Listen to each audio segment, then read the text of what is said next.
Hey guys, welcome out to the range. Today I'm going to do a video that I have tried to start several times and have been derailed for one reason or another, and it seems that one more time the weather is trying to do its derailing. This may look like my other 13.7. I have 3 of these. Well, technically I have 2 because one belongs to my wife. This is a 13.7 that I built 2 years ago, probably a little bit more than that, and I put an ACOG on it, and I brought it out here, zeroed it, gave it the tightest zero I could, and quite literally it just hangs out in the safe. Recently I was talking with a couple of people and the question about the ACOG came up, and I thought, okay, it's time to get this out and answer those questions. I've been on board with the ACOG for a long time. When I first got into magazine writing, I had a TA-101 or the NSN one, the one with the iron loop, the backup sight here in the front blade. My question was, can I take a fiber optic? This has the upside down horseshoe with the dot in the middle, and the very top of the stadia line has the fiber optics is feeding just a touch of light to that. So basically 1 to 200 is, I believe, inside the horseshoe. 3 is the top of the stadia line, and the first cross line is 4. Guys, I don't have the vernacular for this. I don't have the vocabulary for precision. Ironically, I've had training. I just don't have the vocabulary for it. So this is a scope that, let's see if I can actually do this on camera.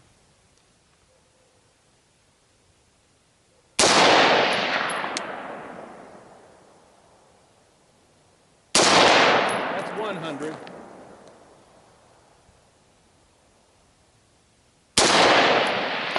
That's 300. It doesn't do anything for your wobble, which is just part of being a human being. But what it does do is it gives you a nice close-up picture. If you guys are wondering what I'm doing, these are literally the first shots I fired through this gun in like 2 years. And my guns get cleaned and put in the safe. And when you first fire rounds through a gun, it kind of barfs oil. This gun is absolutely pristine. It won't be shortly. So anyways, the scope doesn't do anything for your tremors, for that little bit of wobble that you're going to get as a human being standing. My question in this video is, because I've never actually done this, okay, so I'm doing this fresh with you guys watching. Can I actually get a snap sight picture with my ACOG, not even really looking through the ACOG, just sort of looking around the ACOG and getting basically what is essentially a nickel-sized image, because the eye relief on an ACOG is there, quite literally to the point where my glasses touched the lens. Okay, like right there is a nice clean image, no scope shadow, which is that effect of the black ring. When I get in a shooting position of snapping the gun up, it's here. So I'm being generous when I say a nickel-sized image, but I'm not going to get a very good sight picture with this. And it's going to be interesting because to put the dot, there's a horseshoe and a dot. And to put that where it needs to be on this guy, I have to kind of force myself to look through the ACOG, but I can't really because I don't have time. And so I'm just going to run this rough for you guys and just try to get a rough sight picture and get get enough of a landmark to hit this guy. And okay, so what's the question? The question is, can I get away with running this gun set up like this? 800 lumen WMLX, WMLX from Inforce. This is the US made version. ACOG, no backup sights. Because if you know anything about the history of the ACOG, they literally can take a bullet. There was one years ago that took a bullet through the body and the soldier duct taped it up and the optic kept running. I don't even think it lost its zero. So the point is, if you take a hit to the ACOG that incapacitates it, that hit is probably incapacitating you too. So this is the only setup that I would say iron sights not particularly necessary. The other reason for that is by not having an iron sight, I can actually have the ACOG on the very last pick rail, as far back as I can get it past the charging handle, because there's your eye relief on an ACOG. So you've really got to, you really have to get up on this gun. I wanted something that gave me a lot of precision, a lot of accuracy out of a very short rifle. 13.7 drill pin and welded out to 16.1. Where this is a bit of a departure for me is that this is an SSAE, a Geisley SSAE. I usually stop at the SSA. Most of my guns either have a PNT, polished nickel Teflon, ALG Defense ACT, BCM PNT, Bravo Company Manufacturing, polished nickel Teflon, ALG Defense ACT, Advanced Combat Trigger, Amulin Geisley ALG Defense, which is a blatant subsidiary of Geisley Defense, Bill Geisley. Bill's wife is Amish. She doesn't ever go on camera. He goes on camera. Frankly, I think it's a small business, I think, how's that go? A woman-owned, female-owned, small business concern, which gives you preferential acquisition to military contracts. Yeah, okay, so you already figured that out. So I don't really care, guys. I think it's freaking brilliant. So the point is, those are the two triggers that I use. And I think the PNT and ALG ACT are the same trigger. Once you get into performance triggers, for me it's Geisley SSA. Always has been across the spectrum. I've tried a bunch of different triggers. Timneys, I've tried LaRue. I've tried, well, anyways, I don't want to be stepping on toes. So the point is, I like the SSA. I have an SSAE. I have it in this gun because this is technically a precision rifle. So what happens with a precision gun with an SSAE, you got to be really careful because you will accidentally break that shot and you'll pop the wrong person. So you have to be sure of who it is you're pointing at, and you have to understand when that trigger breaks. So let's give this a whirl. All right, here's what we're gonna do. We're gonna run the Tier 1 Citizen rifle drills, and we're going to do all the things that are part of this set of tasks, which are available for free on my website at tier1citizen.com. I believe it's in the training section. All right, ready, position, fire, one shot. 1 second flat.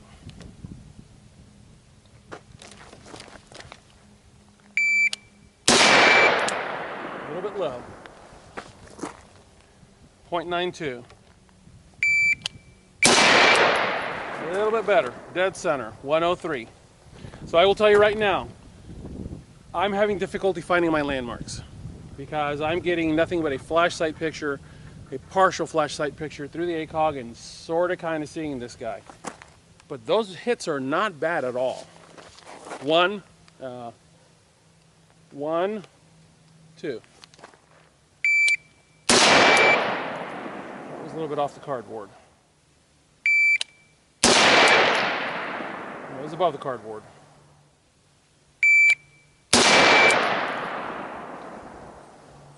Of course it's raining, because I'm trying to record. 0.91.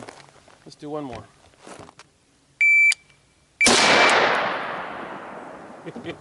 That went through the neck. Although it went through the neck. You guys are seeing this in real time. This is going to take a bit of practice. That's more like it. Okay, so dead center through the heart. All right, ready, position, fire, 4 shots, 2-0 flat. Like I said at the beginning of this video, I have not ever done this. I'm doing this cold. You guys are watching it.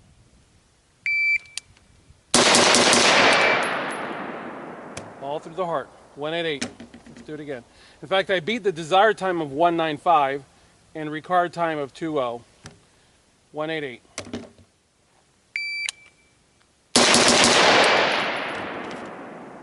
189. Cool. Moving on. Hanging, fire, one shot, 2-0 flat. All right, hanging literally means hanging. It doesn't mean this. It means literally that.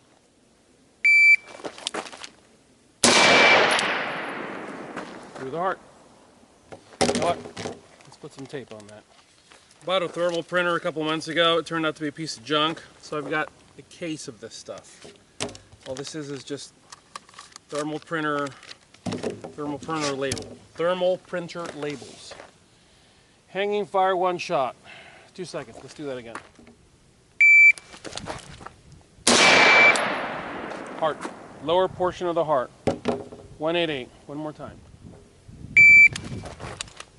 A little bit low. That would be the bottom of the pericardium. 2-0 flat. So not as precise, close with a red dot. I'll tell you that right now. With a red dot, you can like surgically put your bullets where you want it to be because you've got the bigger picture. Well, you've got the broader picture. This is technically the bigger picture, but it's too close. I remember going through a shoot house class with Larry Vickers years ago. If you get in the comment section and go really stupid about Larry, you're getting cut. I went to a shoot house class with Larry Vickers years ago. It was actually held at Blackwater, and there was a guy in there that had a 6-power ACOG. Oh my Lord! Larry went off on him, rightly so. You do not do CQB with a 6. You wouldn't do CQB with a 4-power ACOG. I'm just kind of showing you what you can do in a pinch. On target, empty chamber, tap, rack, bang. On target, empty chamber, tap, rack, bang. So that means on target, the safety off, finger on the trigger.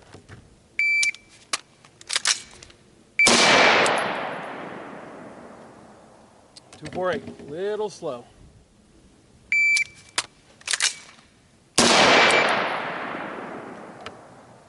.227. So, actually no, I'm sorry, I thought I was slow. No, I am making the time. 240 is required, 220 is desired. So yeah, I am making the time. All right, one more. It's a little bit uncomfortable because I'm accustomed to seeing a nice, clean, broad picture with a red dot. And both eyes open, I can look right down either side of the red dot. And I've got the dot floating out in front of me, and my right eye, my support eye, is kind of filling in that picture. And it's a really comfortable way to do things. The ACOG is like really pushing me out of my comfort zone, but it's not bad.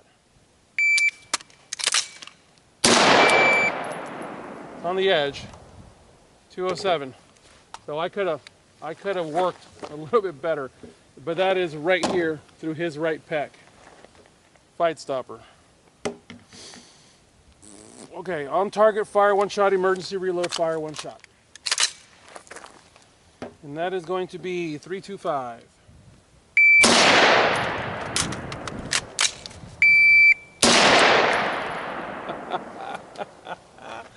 Whee! Oh my goodness, I'm so beat up. I ran the 107 drill yesterday along with the Overland course, consecutive, which basically turned into about an hour straight of cardio. It was freaking awesome. Oh, but I'm feeling it today.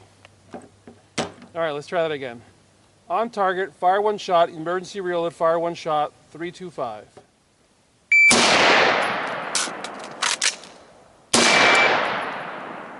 Good. 323. Let's try it one more time.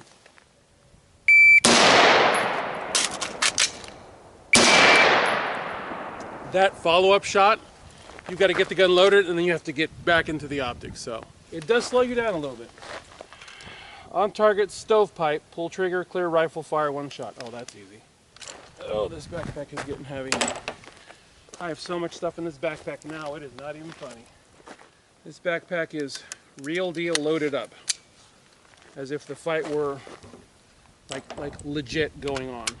All right, so this last one is on target, stovepipe, pull trigger, clear rifle, fire one shot. 3-0 flat.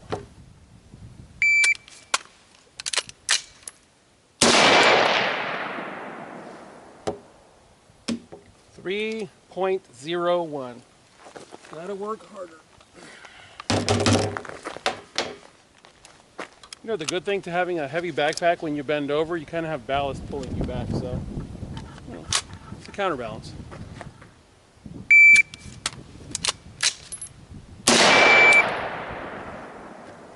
.278. Doesn't take many reps to figure things out. If you know the basics of weapons manipulation and manual of arms,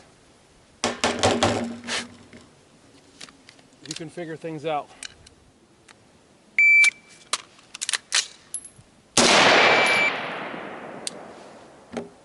.260. All right, so yeah, I would call that a success.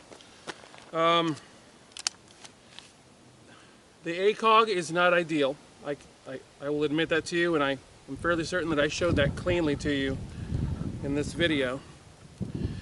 But what I will tell you is, if you're looking for an optic that is capable of giving you performance at distance, if you were to take this guy and take him from just 10 yards and take him out to 15 yards, the whole picture changes, because now you're zoomed in. Now you've got a tighter, you've got a, the ACOG is more useful. With all honesty, looking at him right now, he is borderline out of focus. When I look at this target over here in the distance, crystal clear. When I look at the one at 300, oh man, all kinds of beautiful. This is a 4-power optic. It wasn't designed for CQB. It was designed for long range out of a compact optic, as opposed to a low power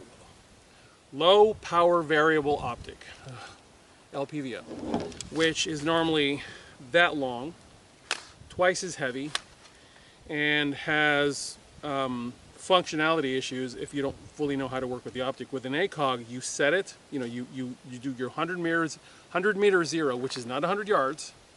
100 meters is different, because a meter is hang on.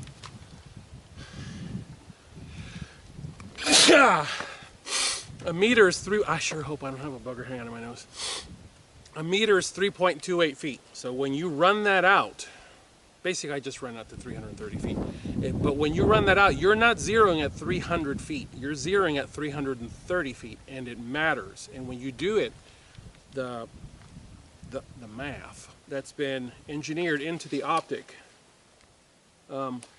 will work for you. Like, for example, at the bottom of every ACOG, there's a code on it that tells you what it is. This one says Tango Alpha 31 Romeo Charlie Oscar -2. So it tells you what this optic is, what it's for. You know, the others, the more simple ACOGs literally just say M4A1, because that's what they're for. The other ones that are 300 black will tell you 300 black. They'll tell you what that ACOG, guys, there are so many flavors of ACOG, it is unreal. And it is a failure. I love TreasureCon, but it is a failure of advertising, that they have not done a better job of telling you how freaking good the ACOG is. I have an LED version of this, and it is like when I show it to people and I go, wait, hang on, and I turn it on, and the reticle and all the steady lines go, and they just light up with the LED, and between every LED setting is an off switch setting, so all you do is find your happy place and then go forward one or backward one, and now you're in off mode.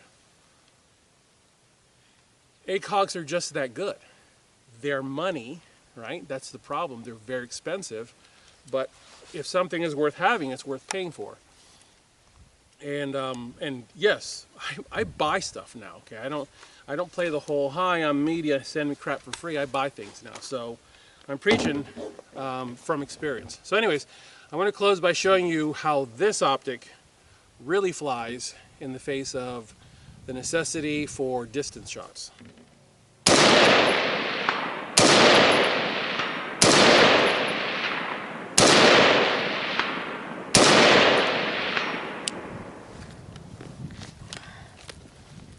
Somebody once told me that having an ACOG is like cheating. I started laughing.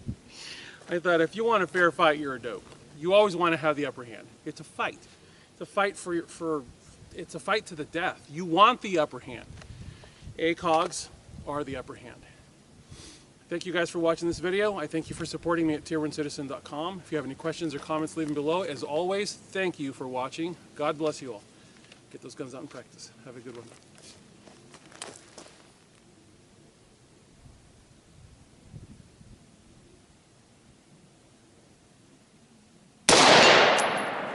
I'm glad I made that shot. It would have been embarrassing to miss that.